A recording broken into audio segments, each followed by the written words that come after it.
Soziolinguistika klostereko teknikaria da eta Euskal Herriko kale neurketaren zuzendaria. Zientzia politikoetan eta soziologian lizenziatua EHU eta Italiako Unibertsitate della Calabrian. Uste dut denek inkesta soziolinguistiko horiek ezagutzen dituzuela. Galdera da, zenbat erabiltzen da Euskara kalean. Erabilera baita, ziur aski, hizkuntza baten egoeraren adierazlerik garrantzitsuena. Ikerketa horien berezitasuna batez ere metodologian dago. Izan ere, behaketa bidez jasotzen dira datuak. Inkesta horietan, informazioa ez da aitortua, inkestatzaileak kalean hizkuntzen ahozko erabilera biltzen ditu, eta subjektibotasunak ez lezake eragin emaitzetan. Zoin dira inkesta horien erronkak, emaitzak eta erabileran eragiten duten faktoreak erakutsi ondoan, hau da, Olatzek aurkeztuko diguna bederatzi proposamenekin. Olatz, zure hitza. Eskerrik asko Batitu, eskerrik asko Euskaltzaindiari. Orain botako ditudan ideia hauek zuekin partekatzeko aukera emateagatik. Eta Batituk aipatu du pixka bat, nire aurkezpenak 3 zati izango ditu, eta lehenengoa izango da zuzen kokatzeko euskararen egoera zertan dan, diagnosi bat egiteko kale neurketa izango da erabiliko dudan ikerketa oinarrian ikerketaren emaitza nagusik azkar pasako ditu, denbora gutxi daukat. Bigarrenean izango da pixka bat erabilera horretan zein faktorek eragiten duten orokorrean azaldu, eta hirugarren satia hain zuzen, etorkizuneko erronka proposamen batzuk botako ditut.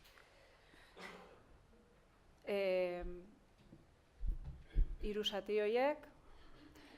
Hasteko euskararen egoeraren diagnosia egiteko Batituk esan bezala erabiliko dudan ikerketa segurazki gehientsunok ezagutuko dezute, kale neurketa, erabileraren kale neurketa da, eta hor kalean behatzen dira nolabait hiztunek zein hizkuntza erabiltzen duten, behaketa bidez jasotzen da, kalean entzuten da diren hizkuntzak euskeraz diren, gazteleraz hegoaldean, frantsesez iparraldean diren, eta beste hirugarren multzoa izango litzake, beste hizkuntzetan gertatzen diren hizkuntzak kuantifikatzea. Ibilbide luzeko ikerketa da, 89an egin zen lehenengo edizioa, 80. hamarkadan Siadekok Iñaki Larrañagaren eskutik sortutako metodoa erabili izan.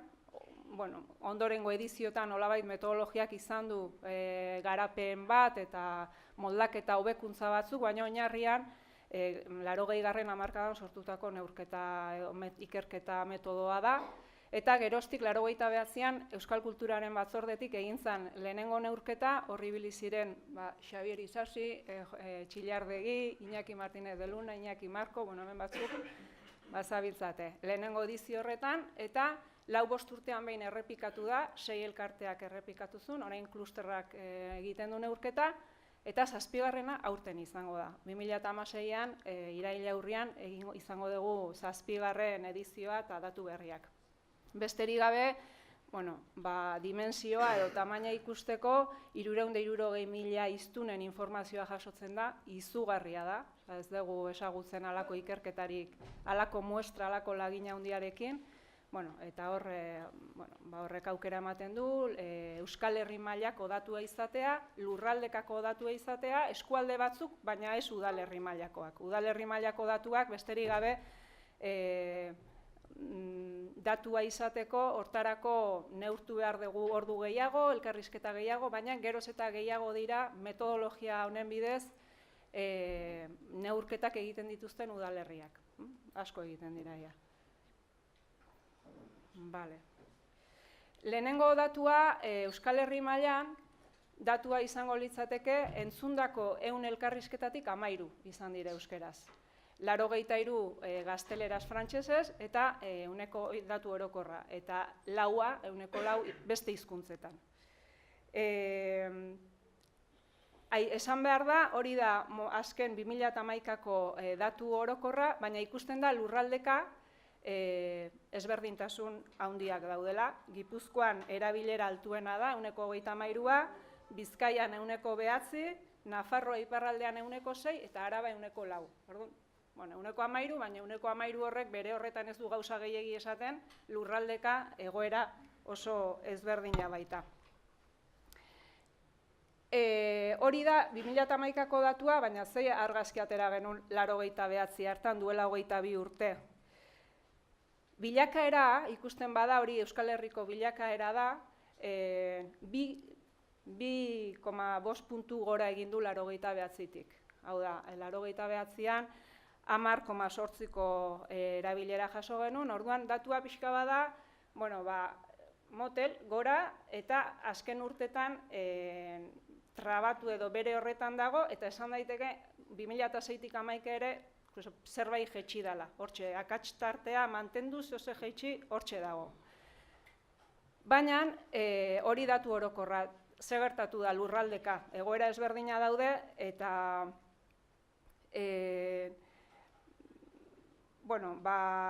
bilakaera hori nolabait ilustratu beharko bagenu paisaia edo mendiekin, 3 aukera horiek, 3 irudi horiek ditugu. Lautada erabilera ez gora ez bera, gutxi gora bera daukagu Araba, Nafarroan eta Ipar Euskal Herrian. Ipar Euskal Herriko datuak 3 lurraldeak batuta eman behar ditugu, bestela ez daukagulako nahikoa muestrarik. Puntu bat gora bera, 22 urtetan, hortxe, planoa dago kale erabilera. Gipuzkoan, lehenengo irudia, mendi malda gora izango litzateke, etengabe gora egin du erabilerak, 89an 123 eta 10 puntu gora egin du azken neurketan. Bizkaian aldiz, abiada motelagoan gora egin zuen zertxo bait, 97an bitarten, baina ondoren trabatu da batez ere 2006an eta azken 2006a bitarte eta azken 5 urtetan zertxobait bere egin du. Eta horrek nolabait baldintzatu du lehen ikusi dugun Euskal Herriko kurba orokor hori, azken batean Bizkaian bizi baita biztanleriaren proportzio handi bat.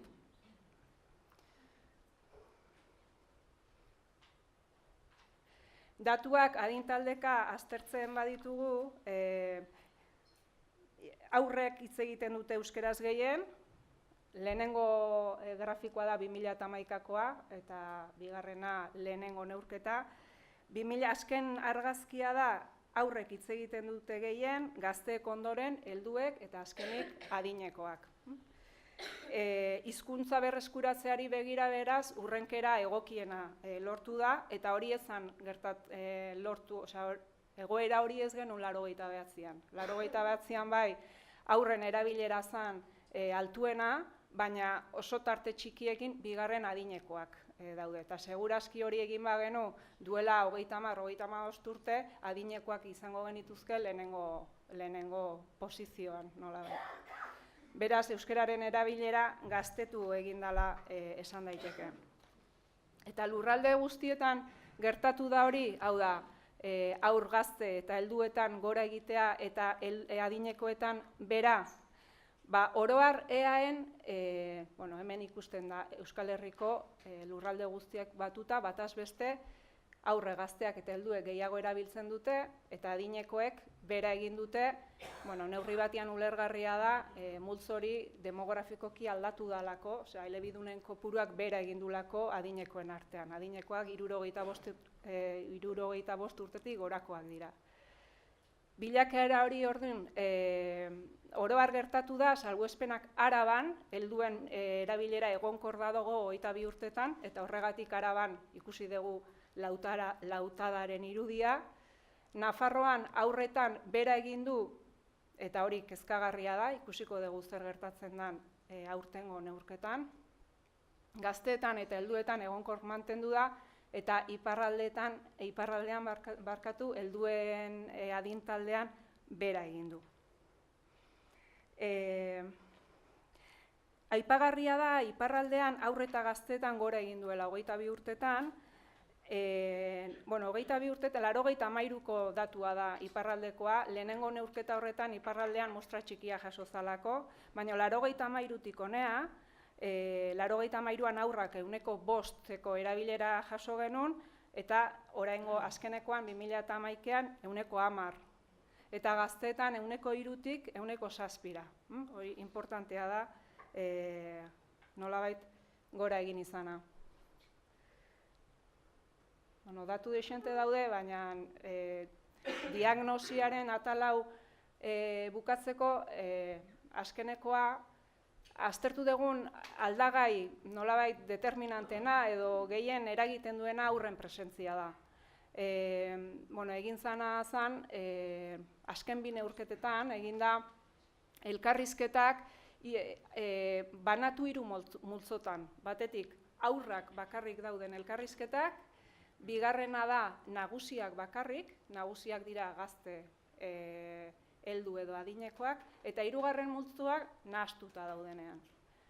Hor grafikoan ikusten dezute, haurrak eta nagusiak elkarrekin daudenean jasotzen dira erabilera daturik altuenak, eta aldea ikusten dezue nabarmena da, hori da kolore berdea. Salbuespena Gipuzkoan, haurrak eta nagusiak elkarrekin aritu, edo haurrak bakarrik aritu, erabilera antzekoa da.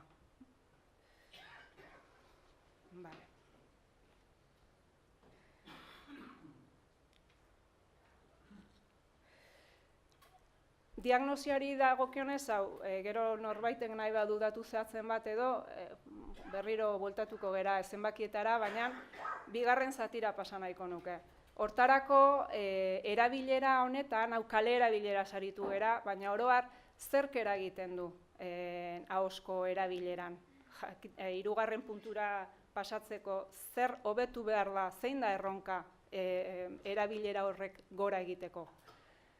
Hortarako, Iñaki Martínez de Lunaren marko teorikoa erabili dut, eta oso baliagarria da guretzat nolabait faktore horiek multzokatzeko.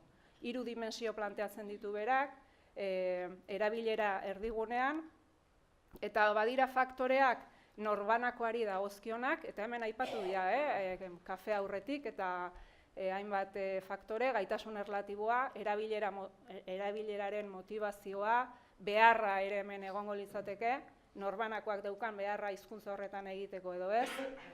Bigarren multzoa, dimensio mikrosoziala edo hurbileko taldea deitu diot, hor egongo liratezke, faktore taldeko, hurbileko taldean faktoreak alegia. Elebidunen dentsitatea, zenbat euskaldun ditudanik inguruan, zein da gure arteko harreman sarea, normalizazio planak lan munduan, zer aukera dudanik taldean, ere badago sustatze lanik nire hurbileko taldean, eta 3. blokea gizartea, dimentsio makrosoziala, leheno Iñakik aipatzen zuen globalizazioa, lege estatusa, hizkuntza politika, gizarte babesa diskurtsoak, Patxi aritu da zerbait horretaz, eta tartean izango genuke input mediatiko kulturalak. Pixkat bloke horiek ditugu, hori oso orokorra da. Horretan oinarritu naiz, erronkak planteatzeko, proposamen bat egiteko, faktoreak multzokatzeko erabilitako diagrama bera erabili dut, eta 9 proposamen planteatzen dira. Hortarako egin dudana da, batetik kale neurketako emaitza kaleratu zirenean, monografiko bat aldizkarian, monografiko bat egin zen, 84. alean, eta hor hainbat adituk, eta hemen ere batzuk bat zaudete, Iker Martínez de Lagos, Mertxe Mujika, Iñaki, hainbat ideia bota ziren. Orduan, jaso ditut ideia batzuk, Patxik ere idatzizun, eta gero osatu dut, klusterrak azken urtetan daraman ikerketa lerro ezberdinetan ateratako ondorioekin. Lehenengoa litzake hor berezia da hau, eta hola markatua dago gezia, erronka, lehenengo erronka gehiago ikerketarako planteamentua da. Hau da, ikerkuntzan dihardugunontzat, nire ustez garrantzitsua diran 3 ideia. Bat, bizitzaren zikloaren hipotesia. Iñaki Jurrebasok, kale neurketaren datuak eta inkesta soziolinguistikoari buruzko datuak erkatu zituen, aztertu zituen, hori artikulu hori ere bat aldizkarian dago, eta nolabait bere hipotesi bat izan zen, bizitzan zehar, hiztunak baditugula lau mugimendu, berak mugimendu izena erabiltzen zuen, 4 une nolabait esatearren. Bata da nerabezarora iristea erdarara, edo gaztelerara, edo frantsesera, edo hurbiltzeko joera badago, 12-18 urte horietan, eta hori nahiko entzuna da, baina badago berak planteatzen zuen beste hipotesi bat, bigarren une bat da adineko zahartzaroan, 50 urtetik gorako une horretan, badagola ere masa bat, norbait, 50 urtetik gora adineko ez, adin horretan, nolabait badagola ere erdararako joera bat, eta hori berria da. Orduan, garrantzitsua litzake ikerketari begira hipotesi horrekin lan egitea edo gutxinez aztertzea, hala dan edo ez. Bigarren planteamentua da hizkuntza gaitasunaren kategorizazio berria.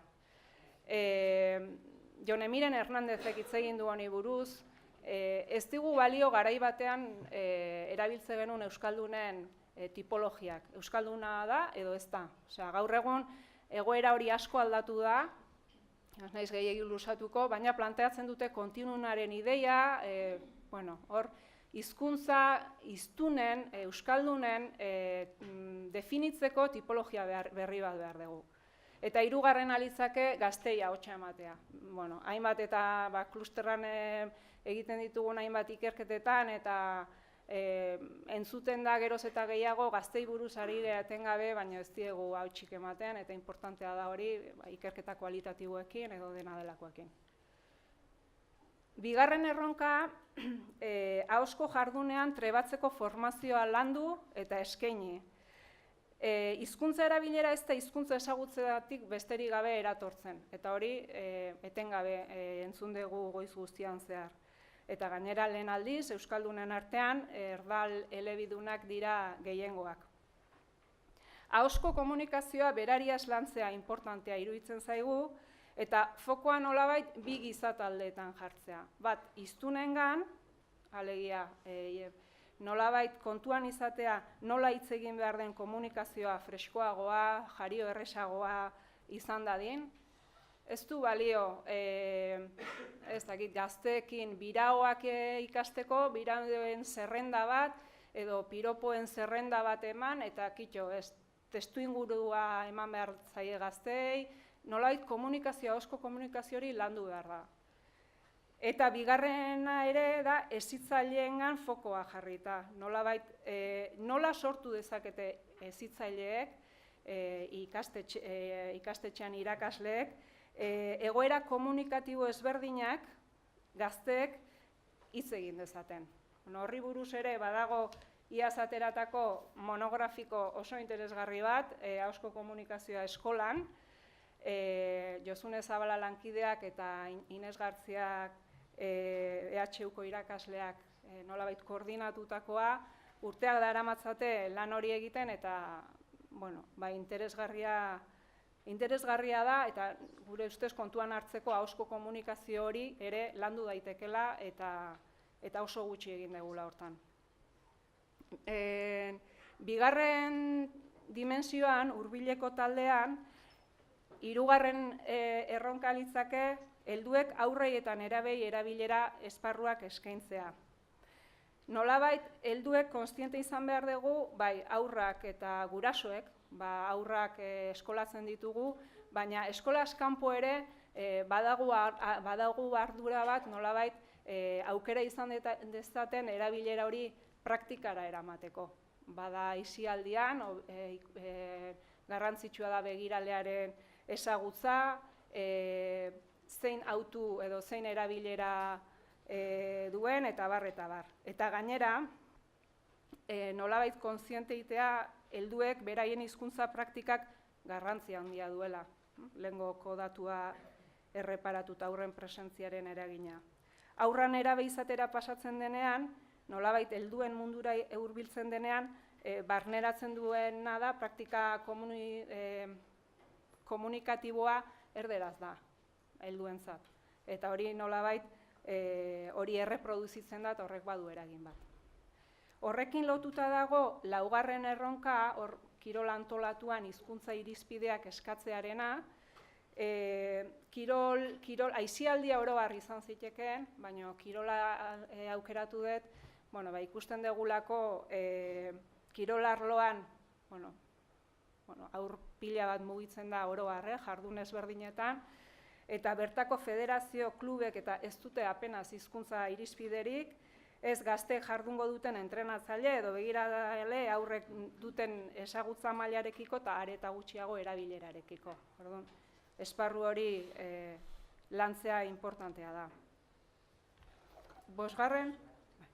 Bosgarren erronka adinekoen artean erabilera sustatzeko ekimenak, hori Patxi Juaristik bat aldizkarian aipatzen zuen, nolabait ikusi dugu adinekoen artean erabilerak bera egin duela, kale neurketako datuei erreparatuta, egia da arrazoi demografikoak badaudela, baina berak aipatzen zuen adinekoen artean apenas dagoela erabilera sustatzeko ekimenik, etorkizunean kontutan hartzeko erronka gisa jaso dugu hori ere.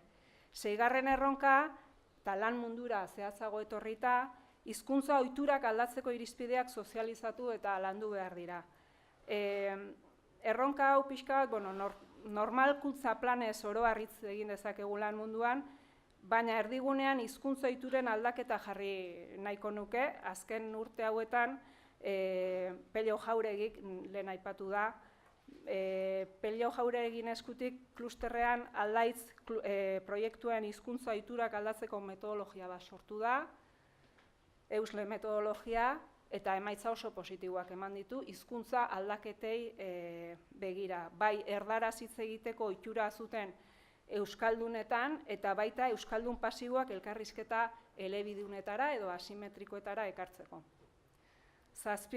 erronka, lan munduan hizkuntza lidergoaren garrantziaz jabetzea, eta hau ere proiektu baten ari dator, Eralan 3 proiektuan ondorio bat erabileran eragiten duten faktore garrantzitsu bat tokian tokiko liderraren hizkuntza portaera dela jaso zen, eta garrantzitsua iruditzen zaigu horretaz jabetzea, eta liderrekin positiboki nolabait eragiteko metodologiak sortu eta implementatzea.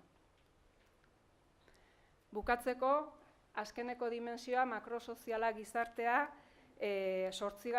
erronka azalpena handirik beharreztuna, lanbide heziketa euskaldundu, Mertxe Mujikak aipatzen zuen bere artikuluan, eta 9. Gizarte babesa, faktore horretan, tokian tokiko euskarari prestigioa ematea. Esan dugu, Bizkaian euskararen kare erabilerak azken 5 urtetan beherakada gertatu dela, eta horrek eragin duela nolabait Euskal Herrian orokorrean gertatu dena. Ale honetan ere, Iñaki Martínez de Lunak planteatzen zuen, jaitsiera horren faktore bat izan zitekeela, Bizkaian euskararen aldaerek euskara batuarekin duten distantzia, eta aldaera horiei prestigioa ematea litzatekeela, hori litzateke azken proposamena, Iñaki planteatzen zuen hipotesitik jasota. Horiek dira proposamenak, kontuan hartu beharrekoak hipotesi gisa edo gutxienez hausnarketarako eta eztabaidarako gure ustez baliagarriak izan daitezkenak. Mila esker, Oratz.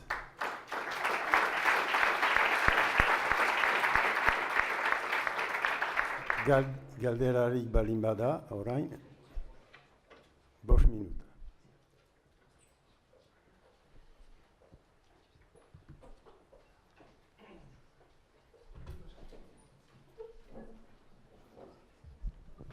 Bueno, egunon. Moleno ere uru ez dut orkestu Iñaki Irazabalbiti, euskaltzain burgazlea, euskaltzalea eta saltxeroa. Bueno, hola oso interesgarriak eritu dizkite indituzun bederatzi proposamen horiek. Bai. Ez da horreza ba. Bueno, holatz oso interesgarria eritu dizkite indituzun bederatzi proposamen horiek, baina honit bai somatu duela zozerren falta. Ez da epaminik egon euskarazko espazio komunikatibo baten beharra. Alegia, gure gizarteak, gero eta input gehiago jasotzen du komunikabideen bitartez, maila guztietan, eguneroko bizitzan, eta ez dago Euskal Herrian euskarazko espazio komunikatibo egoki bat antolatuta nolabait gure espesto gure guztien beharrak asetuko lituzkenak, eta pentsatzen esaterako haur eta gaztengan eta dauzkaten informazioa, komunikazioa jasotzeko ohituren inguruan, ez? Internet, gestea edukiak eta horiek ikusteak, eta bar. Eta nik uste horren inguruko goeta handi bat eta sakon bat egin barko genukela. Bai, ados nago. Nik uste dut hori ere esparru lan egin beharreko esparru interesgarria dela. Aukeraketa bat egin behar zen, eta, bueno, pixka bat hasieran aipatu dut, oinarri bat hartu behar genuen, eta egin detena da, nagusiki aipatzen diren faktoreak kale neurketako emaitzen azterketen arira, eta pixka bat azken urtetan klusterrak daraman ikerketa hildoak edo eman dituen ondorioak.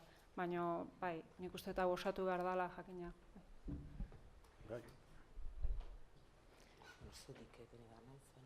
Agurtzan elordu naiz, Euskal Herriko Unibertsitateko irakaslea eta Euskaltzaindiko Euskara Batzordeko kidea. Ni badaukat kaldera bat aprobat metodologian ikuspegitik, ez? Kale neurketa esaten zu, baina eman dituzun neurri guztiak ez da dira kalean. Oran, kalea zer da? Esan nahi dut, da eremu publikoa, orduan medioen kasua ere zartuko litzateke horrez, zer da kalea, hori da nire zera. Eta apur bat, asaltzen badiguzu metodologia hori zertan datzan, alegia, zer egiten da, ipintzen da mikrofono bat kalean, hori, apur bat harrituko liguke kale zera kontzeptu hori. Bale. Kalean egiten dira neurketak eta datua jasotzen dira entzun, eta jasotzen da entzundan elkarrizketa hori zein hizkuntzetan, gazteleraz, euskeraz, gaztelera frantsesez, euskeraz, edo beste hizkuntza batean izan dan, eta gero hiztunaren ezaugarri batzu jasotzen dira. Hiztunari ezer galdetu gabe guk jaso ditzazkegun datuak dira. Oso importantea da hiztuna ez konturatzea behatua danik. Orduan jaso dezakegu adina, eta hortarako egiten ditu 4 adin multzo, 2-15, 2-14, 24, 25, 75 gora, sexua eta gero tartean haurrak dauden edo ez. Hori da jasotzen dana. Kalea, eta zer da kalea? Kalea egiten duguna da udalerri, Euskal Herri mailan 2011an 97 udalerri neurtu ziren, eta udalerri bakoitzan ibilbide batzuk zehazten dira, ibilbide horiek dira kalerik jendetsuenak, guk behar dugu elkarrizketa ahalik eta gehien jaso. Eta kalea, gure ustez, erabilera mota hori bada, erabilera ez espontaneo bada, normalean lagunen artean, familikoen artean ematen den erabilera bat da, nun jarri dezakegu beste esparruetatik, beste esparru, bai lan munduan edo jasotzen dugun biltzen duen espazio bada. Osea, espazio ezberdinen nolabait hori bada zerbait espontaneoa, zerbait naturala eta interbentzio zaila duena interbentzioa kalean. Osea, hor nolabait emaitza horiek adierazten dute beste lanean dezun, ze joera dezun, ze jarrera daun, ze normalkuntza planik eman edo ez, hor kalean hori guztia islatzen du. Kalean entzun eta jasotzen dena. Ez dira hor kalekoak. Orduan, uler dezakedana da, pentsatzen duzuela horrek gero eragina izango duela kalean. Hori da. Bai? Bai, ados. Bai.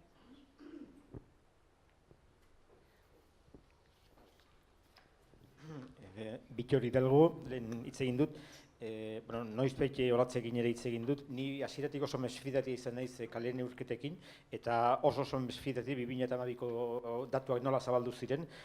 Galtzen ari gara erabilera, oso gaizki goaz, zerbait gertatzen zen.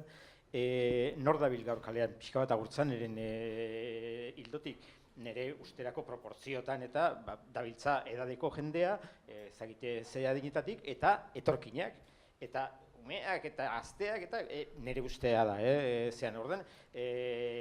Nola liteke datu horiek txarrak izatea eta nik nire belarrian, Gipuzkoan bizi naiz eta gizar, baina erkidego autonomoan banabil, nik askoz euskara gehiago entzuten dut, oain dela 30 urte baino, oain dela 20 urte baino, oain dela 10 urte baino. Ez dut esaten Nafarroan, ez dut esaten Nafarroan, ez mistoan eta ez hegoaldean, ez da ere iparraldean, baina EAen nola lehik zerbaitek metodologian uste dut ekin digula akatxe edo, bueno, neurtzen dugula gauza oso mugatuan.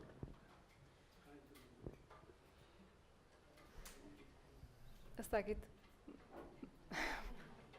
Metodologiak bere irizpideak ditu, datuak oso koherentea dira, ez bakarrik kale neurketakin, baizik lehen aipatu dudan Iñaki Jurrebasok egindako azterketa inkesta soziolinguistikoekin, ikusten zen datuak oso bat datorrela. Ez da erabilera bera, ze inkesta soziolinguistikoan erabilera etxean jasotzen da, erabilera lagun artean galdetu egiten da, baina gero korrelazio handia dago bi ikerketen artean. Hori da, nolabait gure ustez sendotasuna ematen dion arrazoi bat, eta bestea da, esan da bezala, 6 puntu ditugu, eta 6 puntu horiek badute nolabait joera bat, eta bueno, Azken galdera edo iritzia. Bai, ez, olatzi metodologia zorrotza da. Tartean ibili nintzen, baina, bueno. Esan nahi dute, oso zehaztuta dago kale erabilera zirkuitoa eta eragiten duten faktoreak, baita aste egunetan hautatu egiten dira. Orduan, ziadekotik eta luze erabilitakoa, eta hori da bat, eta bigarrena baliotasuna eta fidagarritasuna kontrastatuta daude. Olatzek esan ditu, bota ditu datu batzuk, baina niretzat funtsezkoena da, eta Txiardegiren eredu matematikoa aplikatuaz, erabilera isotropikoa udalerri horietan, eta kale neurketan, hau da, eredu teoriko baten bitartez aurreikusten diren erabilera tasak eta empirikoki neurtzen direnak bat datoz. Eta Txiardegiren eredu matematikoa soziolinguistikan ezagutzen baldin baduzue, oso xe egindakoa, erabilera isotropikoa da azken buru hauzaz edo zoriz erabil daitekenak gizan multzo batean, zenbatekoa izan daiteke, ezagutzen baldin badugu zenbat euskaldun dauden udalerri horietan, eta neurri horiek bat datoz. Beraz, nik uste pertzepzioa edo hautematea bit horrek izan dezakena, azken 20 urteotan euskaldunen artean bizi bada, bere arazoa izango da. Baina, empirikoekin neurtu daitekena eta eredu teorikoak kasu honetan bat etortzeak metodologiari bermea ematen diote. Ez. Mila esker. Baimena puntetxo bat egiteko metodologia emaitzen inguruan, batitxu? Nik interpretazio demolinguistiko bat egingo nuke horren harira, eta da egia da, emaitza eta ikerketa mota diferentetan, gazteak eta umeek gehiago erabiltzen dutele. Zergatik emaitza orokorretan ez da islatzen, bat, justu neurketa egin zen urte horietan, 2011an hain zuzen, etorkinen etorrera oso potentea zen momentu hortan, eta etorkinek denbora asko ematen dute kalean. Eta beste bat, biztanleriaren piramidearena. Aurrak eta gazteak askoz gehiago hitz egin da ere, pisu erlatibo gutxi dute biztanlerian, eta orduan beraien erabilera altuago lausotua gelditzen da, helduen dimentsio handian. Mila esker.